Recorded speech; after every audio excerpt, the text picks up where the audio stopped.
Would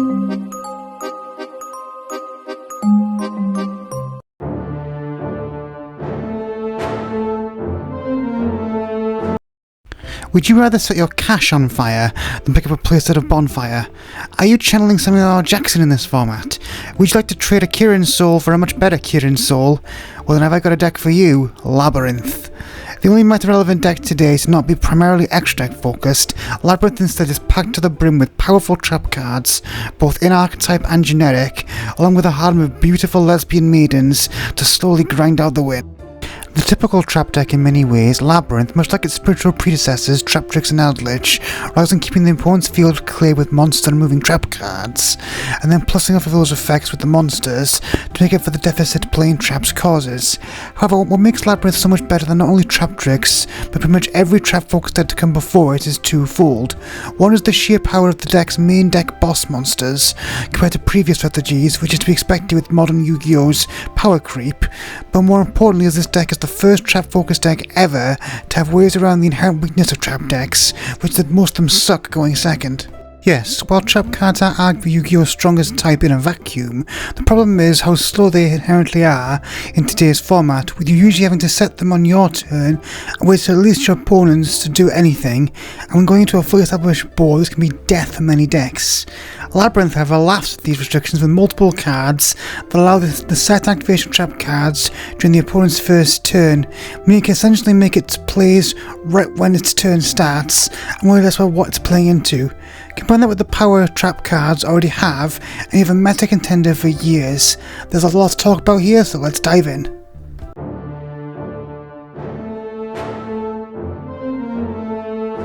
Let's start by looking at the most ideal opening play for this deck, in Ariana the Labrynth Servant. A level 4 with 600 attack points, Ariana serves as the Stratos for the archetype. As on summon, she can search any card in the deck, an effect that makes her an ideal target for the deck's self-bouncing and reborn effects in the grind game.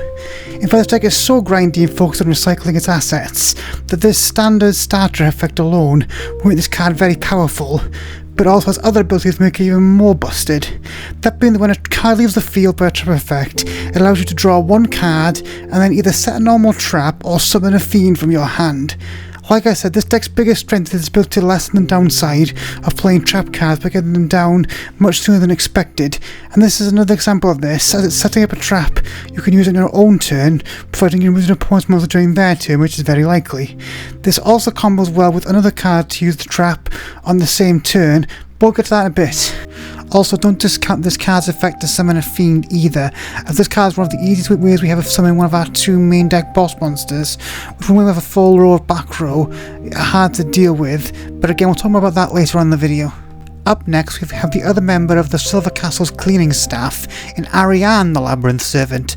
Not as powerful as Ariana, Ariane does share her sister's on-field effect of drawing and then pulling a fiend or trap if a trap removes a monster from play, and her bonus effect lets us discard or destroy a trap on field to summon a level 4 or lower Labrynth from the deck, which will almost always be Ariana. Now, on the surface, making not playing this card and then summoning Ariana is almost as good as playing the card outright, as it not only summons Ariana to give you the search, but also gives you another body on board to go into a rank 4 or a link to like SP Little Knight, should the need arise. However, the problem comes when hand traps and disruptions get involved, as if Ariana gets negated, we can just bounce it back to our hand and defend that with trap cards and try again next turn. Whereas if Ariane gets negated, not only do we have to do all this, but it costs us either discard or destruction per time. Because of this, we only run one Ariane to the 3 Ariana. Finally, with the castle staff, we have the newest member of the team in Arias, the Labrynth Butler, the card that took Labrynth to the highest level of the meta for like one format or so, along with one other card we'll talk about much later in the video. Why is that, you ask? Because much like other cards given to past meta decks, like Rescue Ace and Tear Element, this card is an in-archetype hand trap that starts to play on the opponent's turn when going second, negating many of the downsides our deck otherwise has. In this case, the butler allows us to discard him and then either set a normal trap card from our hand, which we can also play this turn by the way, or summon a fiend from our hand. Yeah, notice I didn't say a labyrinth trap, meaning that yes, this card does let you do some nasty things like virus or debarrier your opponent during their first turn going second, meaning this one card can sometimes end the game by itself, but even when it's most benign, this card can still access one of the archetype's startup traps to summon a big body or Ariana before your turn even starts, giving you a massive advantage. In addition to this card also has use in the later game, as in Graze it can summon itself back to the field if the opponent responds to any Labrynth card, basically giving you a body that is half a Chaos Angel if your opponent dares try and interact with you at all. So yeah, all in all, I think this deck had a pretty good second wave of support, wouldn't you agree? So we have our staff looking after the castle. Now let's meet the living furniture that guards the place, fetches our playmakers, and likely sings catchy songs in Labrynth's Kuklok, Chandrangler, and Torby Stovey. The heart and soul of this version of the deck, known as Furniture Labrynth, both the stove and chandelier in our hand or on the field, can be sent to the graveyard alongside discarding another card to set any Labrynth back row from the deck as a quick effect. Like Butler, this allows us to drop our traps on our opponent's turn, going second, which compensates for the inherent slowness of trap decks, and also allows the deck to recover quickly if its field is wiped. In addition to this, we also have the final piece of furniture in Kuklok, which also has a discard ability that actually does not require an additional card, that allows us to activate any set normal trap we have on board, which, a lot like Butler, can be used for benign purposes like activating the archetype searchers before our turn starts, guaranteeing a good first turn play, to the evil uses like virusing the opponent before they can even play, or neutering their extra deck with a turn 0 D-barrier. However, unlike its counterparts, this card has no real value by itself, so we run less of this, with most builds running 3 Stovey, 3 Chandelier, and only 2 Kukloks. So these cards are great starters for this deck, offering access to powerful traps, along with quicker activations of them. However, they are also amazing for recovering later on in the game, as they all have graveyard recursion abilities that can be triggered by normal traps. Now Kuklok is, to be honest, the least likely to go off, as it comes back to the hand whenever a card is discarded to activate a trap effect, so this deck doesn't do much unless you play cards like Dino Mishkus. Another reason we would run less copies of it. However, both Stovey and Chandelier trigger when any normal trap card removes a monster, with Chandelier coming back to the hand and Torby coming to the field. This gives us an excellent resource loop of pitching a furniture, setting a trap, doing Labrynth plays, and then recycling the furniture to do it again next turn. While in Stovey's case, we also get more material on the board to access both Link 2s like SP and powerful synchros like Chaos Angel. Finally, let's look at this deck's 2 boss monsters and main win cons. The 2 beautiful maidens that rule over the Silver Castle in Lovely and Lady Labrynth, 2 beefy monsters with insane effects when combined with normal trap cards. Let's start with the main antagonist of the Labrynth story in Lovely Labrynth, the 2000 attack fiend with several brutal effects. Firstly, this card acts as a pseudo-branded loss for your normal traps, meaning your opponent can't interact with them with monster effects. Great start given how most linking these days are monster effects, meaning 9% of decks will have trouble interrupting you. Next, this card helps the deck's grind game by resetting a trap once per turn from the graveyard. So yeah, debarrier, punishment and Druma cannons every turn, how fun! Oh but wait, you can't use the effect unless you have a fiend on the field, which this deck is full of. Yes, I guess that means you can't come back with this effect if your field is wiped, but for an effect this strong there really should have been a bigger cost in my opinion. Oh, but we are not done yet, oh no. It also has the Labrynth trait of an effect that triggers when a card leaves the field by a normal trap, and in this case this card lets us destroy a card. Okay, you're thinking, not bad, but not that broken. Yeah, no, I didn't finish. Yeah, this card can not only destroy cards on the field with this effect, but it can also destroy a card at random in the opponent's hand, meaning yes, with the right setup, we can hand loop our opponent for 2 going first before their turn even starts, in a deck full of disruption and recursion. God, this card is evil.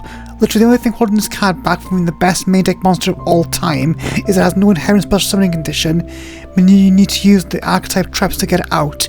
Speaking of which, our final Labrynth card to talk about is Lady Labrynth of the Silver Castle, the true boss monster of this deck, and while she's not as annoying to fight as her girlfriend, she is arguably stronger. Firstly, she's got a whopping 3000 attack and 2900 defense, which makes her by far the biggest card in this deck. This may not sound important at first, but when we see her first couple of effects you'll see why that's really bad. Firstly, if a Labrynth or normal trap effect is activated, you can summon this card in defense mode, and once she's on the field, as long as you have a set spell trap card, she can't be targeted, making her very hard to remove. In addition to this, and the reason she's the deck's best play, is that she got the best of the trap removal effects out of a Labrynth card, which is that when a normal trap removes a monster, she can once per turn set any normal trap from the deck. Yeah, again, not just Labrynth normal traps, but she can set D-Barrier, Viruses, Domatica Punishment, Daruma Cannons, and other powerful traps. So yeah, what we got here essentially is a 3k pseudo towers that can set out its own protection in the form of a large toolbox of the nastiest normal traps ever made, and she can even be tribute to the nastiest of them in the Virus. Yeah, there's a reason this card's the face of the deck. Capping off this deck's monster lineup, we have the hand traps, used in the form of Ash Blossom and Joyous Spring, Infinite Impermanence, which also works with Labrynth effects by the way, and Nibiru, or Droll, depending on the format. And we also cap this off with 2 Kashtira Fenrirs, because despite improvements in this area, this is still a trap deck at heart, though I'll struggle more often than not going second. So a card like Fenrir that can be summoned on an empty board, banish monsters with the other effects, and switch that card for itself is a really good going second tool. Also, some builds of this deck will run the Ishizu Shufflers to refill the deck full of resources if they are low, or we're facing graveyard hate, and to be honest, that's most of the main deck sorted for monsters.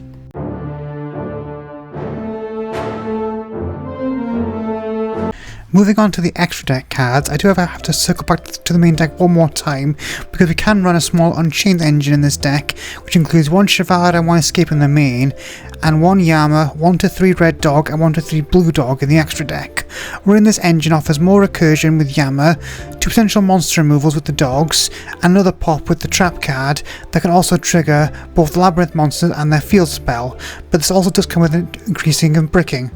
Whether you want to play this or not is your choice. I personally have stopped playing it because I kept bricking on the red dog so much, but maybe you're more lucky with your draws than I am.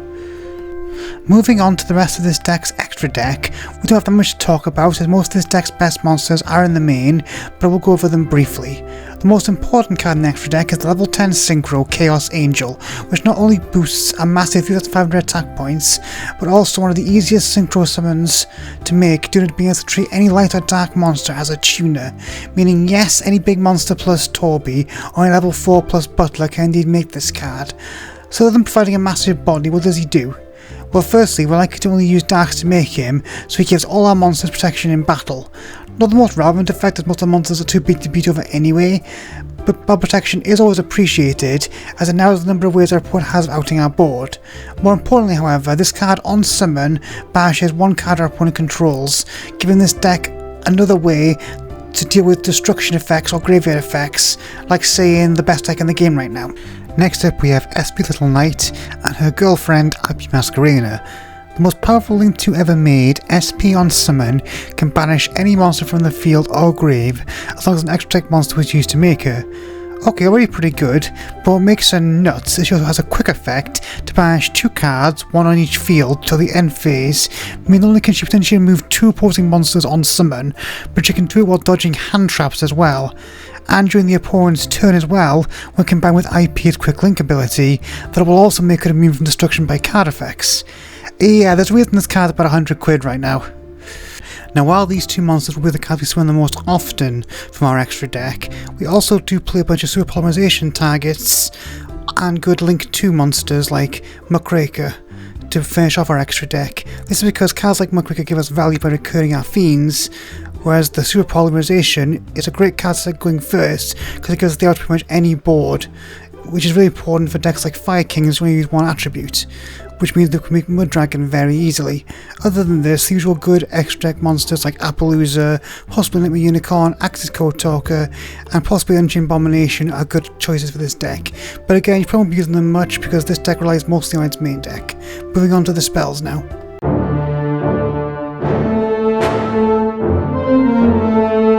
Moving on to the spells, it's obviously a very small section here, where a trap-focused deck that has a bunch of main deck monsters to use will like paid off politicians on energy, no room for the green here, with most standard Labrynth decks running around 5 at most spells in the deck.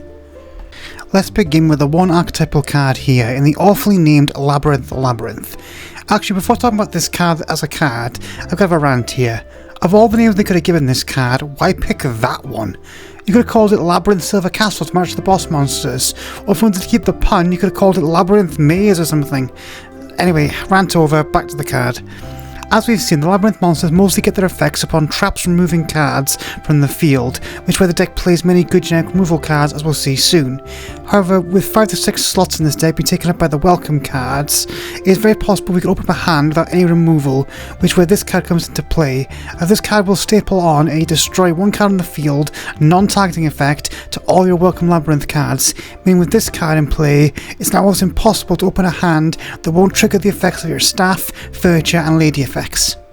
In addition to this, like most of the Labrynth cards, this card's got a second ability that allows us to recur fiends from the graveyard whenever a non-archetype trap is played, which not only adds to this deck's recursion, but also makes it much easier to slide the aforementioned Unchained engine into this deck if you want to put more power in. Next up we run 3 copies of Pot of Extravagance, which in this deck may as well be Pot of Greed, as what it allows us to do is draw 2 cards at the cost of balancing 6 cards at random from the extra deck we largely don't care about. Now yes, there is a possibility you could banish all your Chaos Angels, or if you're playing the Unchained engine, banish all your dogs. However, that still won't be that bad for the deck, as most of your players still come from the main deck. However, if this is a problem to you, you could run Pot of Prosperity instead, which lets you choose the 6 cards you banish, at the cost of only drawing 1 extra card. However, you get to pick one of the top 6, so you still get a good selection. Either way, you want to play one of these pots, because with all the furniture discarding, there's a chance your hand could get very empty very quick, so some of this to refill your hand in case the furniture gets stopped is always a good thing. Next up we run the anti-hand trap cards in Call by the Grave and possibly Crossed Out Designator. When we use the furniture cards, we're pitching them and another card to do so to set a card back into the field. Because of this, if one of those cards gets ashed, we are down a huge amount in card advantage, so one way to stop it is kind of mandatory in this deck. You can also play talents to draw additional cards if you wish, however I found that Call by the Grave and Cross Designator are the best way to stop this. And finally we have one last tech option in Sewer Polymerization. A quick play spell, Sewer Polymerization, allows us to fuse any monsters on the field from either ours or opponents, and more importantly can't be countered. Like I said earlier, our extract doesn't matter that much, so we can just fill our deck for the best targets for this card and use this way to break some very hard to out boards, especially the current fire boards using Mud Dragon. Again, this isn't a mandatory card to play in this deck, but as Labrynth can sometimes struggle against Fire King Snake Eyes, this can be a good way to deal with it.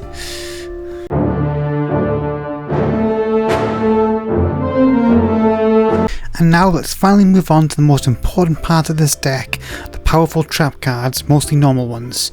The heart and soul of this deck, Labrynth as we've seen relies on removing monsters with trap cards to gain advantage with the monsters, and so that's what we focus on here, with a large percent of our traps either finding us engine pieces or removing opponent monsters. Or if we have the field spell up, both. Beginning with the 2 archetypal traps, we have both Welcome Labrynth, which we usually run at 2, and the larger by name and nature Big Welcome Labrynth, which we run a full playset of. Both normal traps, they each can summon a Labrynth from the deck, with Big Welcome also able to summon from hand or grave, however this also costs us bouncing a monster back to our own hand. Now already these are great cards to have, as they not only add a lot of consistency to our deck, but the bounce from Big Welcome also protects our monsters and lets us reuse the effects of cards like Ariana. However, in addition to this, both of these cards have bonus effects in the grave, with Welcome setting itself back on the field any turn after it's been used with the usual Labrynth condition, while Big Welcome has the effect to banish itself and either bounce one of our cards or one of our opponents if you control level 8 or higher Fiend. Adding on to that, both these cards can be set on the opponent's turn with cards like Butler, and the bonus pop they get from the field spell will start to make you realise why this deck was tier 1 for such a long time. Big Welcome in particular is crazy as it gives us extension, recovery and interaction all in one card, with it being able to summon a boss, bounce Ariana for next turn, and quick play disrupt our opponents. But even regular Welcome Labrynth is still a really good source of searching, especially when you have multiple ways of destroying cards with trap cards. Honestly, I truly hope this whole deck's design becomes the foundation for future trap card decks, because wow, is this really good and really well made. So now that we've gotten the Labrynth cards out of the way, let's take a look at the rest of the normal traps that we'll be using in this deck to control the board, trigger our Labrynth effects and do broken plays with our in-archetype traps.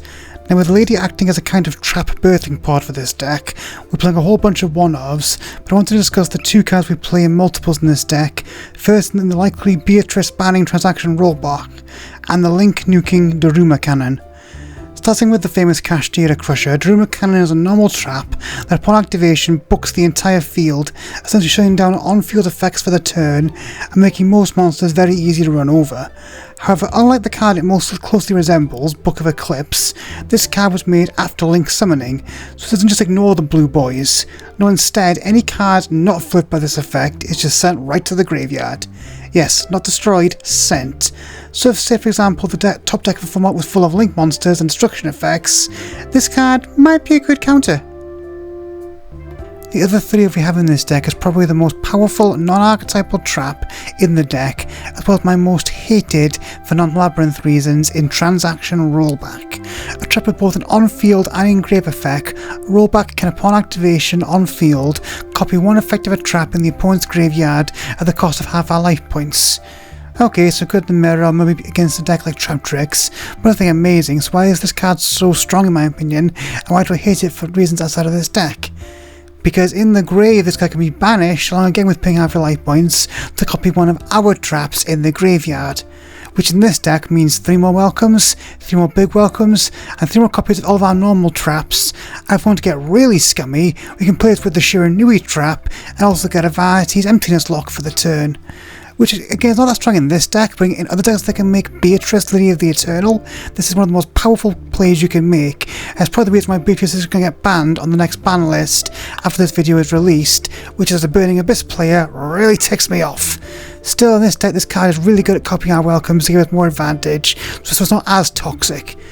Okay, so you've seen the traps we've played in multiples in this deck, but remember we also have access to the Lady Labrynth, which can set normal traps right from the deck. So of course, like any deck that uses a pod effect, we play a bunch of one we can get at will for different scenarios. First up we have the most likely to get banned from this deck, Dimensional Barrier. Already one of the most powerful and hated normal traps long before Labrynth, D-Barrier basically says, oh you're not playing Links? Enjoy losing then, as when activated it allows you to name any non-Link extra deck type, or even some main deck types like Rituals and Pendulums, and both prefer their summoning and negate all their effects, essentially making 90% of decks useless for a turn. Honestly, even though this card is not a lingering effect like other floodgates, I've put this card to one day get banned for the same reason that those cards were put to 1. Because people actually, when they sit and play Yugioh, wanna, you know, play Yugioh. So yeah, this is definitely one of the most disgusting cards in this deck, and I fully expect it to go one day. Although, speaking of disgusting cards, next up we have the other toxic card associated with this deck, Eradicator Epidemic Virus. Like most virus cards, this card requires a sacrifice of a specific type of monster, and this way all cards meet a certain criteria on the opponent's field, in their hand, and when they draw them for the next 3 turns. In this case, by attributing a dark monster with more than 2500 attack points, this card lets you name either spells or traps, which for many decks, again, is basically a free win, especially if a deck is built on one of these types. For example, this card's an auto win most of the time versus Runic decks, Sky Strikers, Trap Tricks, the Mirror in some cases, and many more. But what makes this virus so brutal is that even if your deck isn't based on spells and traps, this can still hurt a lot. For example, Branded is technically mostly monsters, but if you play this card and name spells, they potentially lose their best playmaker in Branded Fusion and their protection in Branded Lost, which is very hard for the deck to come back from. So pretty much no matter what deck you play, this card will hurt in some way, and like Barrier, it's another potential target for a banning, which I would actually very much approve of. Now as we've seen, Labyrinth cards gain effects off of traps, removing cards from the field, a feat usually accomplished with the welcome cards plus the field spell. However, we also run several generic removal traps to achieve this as well, starting with Dogmatic Punishment, a staple of many decks that don't use the extra deck very much. At the cost of dumping an extra deck card to the grave and locking you out of the extra deck for the next turn, this card lets you destroy any monster with equal or less points than the card you sent to the grave, which will usually be Elder Entity Entess in our case, a fusion that pops one card on the field when sent to the graveyard. So in this case we get one removal effect from the trap that will then trigger both Entess and a Labyrinth effect, giving us both the second pop with Entess and usually either a search or a set from deck that is chain blocked by Entess so the opponent can't even interact with it. The downside of course being it locks you out of using cards like SP and Chaos Angel for a turn, but in a deck as grindy as this you'll be seeing more than 3 turns most of the time, so you get them out eventually, making this a very good one-off to play in the deck. But what if your meta is full of graveyard effects or effects that trigger on destruction? Well, there are 2 traps for that in fact. First up we have Compulsory Evacuation Device, which bounces one monster back to the hand. Simple, clean and effective, this card allows us to both bounce cards to the opponent's hand to dodge graveyard destruction effects, and also potentially save our own monsters should the need arise, basically acting as an extra copy of Big Welcome's grave effect. Now let's say your opponent has ways to fill in their own grave with graveyard effects. Do we have a trap for that? Absolutely. We all know how good Dimension Shifter is in modern Yu-Gi-Oh! With catapulting decks like Full Wanderese and Vanquish Soul to Rogue status, and having a searchable version makes it so much stronger, as it gives you a guaranteed out to many decks right now. Enter Different Dimension Grounds, which upon activation banishes any monsters sent to the graveyard this turn. This is currently being used by this deck to counter the likes of Snake Eyes and Fire King, but also pretty much damages any deck that doesn't run Dimension Shifter. Up next we have two of the more interesting normal traps to come out in the recent sets, starting with Terror of the Overroot, which is another form of graveyard disruption, but unlike our other forms, it actually also triggers our Labrynth effects. This is because it doesn't just remove a card from our opponent's graveyard, instead it swaps a card in the grave for one on the field. I mean, not only does it disrupt graveyard strategies, it removes a threat on the field as well, in a way that doesn't destroy the card, making it a good 2-for-1 versus the current Snake Eyes decks. That also is potentially a major plus with a couple of Labrynth cards in play. And finally we have the awesomely named The Black Goat Laughs, which in addition to being one of the coolest names a card has ever gotten, it's also a very good Prohibition style effect, which allows you to name one card and prevent it from being special summoned for the turn, as it's from the graveyard. In addition to this card also has a graveyard effect, which allows you to banish it to again name a card, and this time show its effects for the whole turn. Diverse and powerful, this card is definitely worth an include. And that, ladies and gentlemen, is the main traps used in Labrynth currently. However, there are many others you can consider as well. If you have no soul, you could also run some floodgates like Summon Limit, Skill Drain, and the Limited 3. If you want to better use Kuklok, you could run cards like Dynamicius for discard effects. If you want more recursion, you could play things like Lost Witness to Titanocyder. The options really are endless in this deck. Overall, Labrynth may no longer be the top tier deck it once was, but with Snake Eyes, Fire Kings, and Snake Eye Fire Kings ravaging the format, it may be one of the best alternatives right now. Truly remarkable, isn't it, how quickly a deck can go from the villain to the hero with one format change. And speaking of which, join us next time we look at another reformed deck. Till then everybody.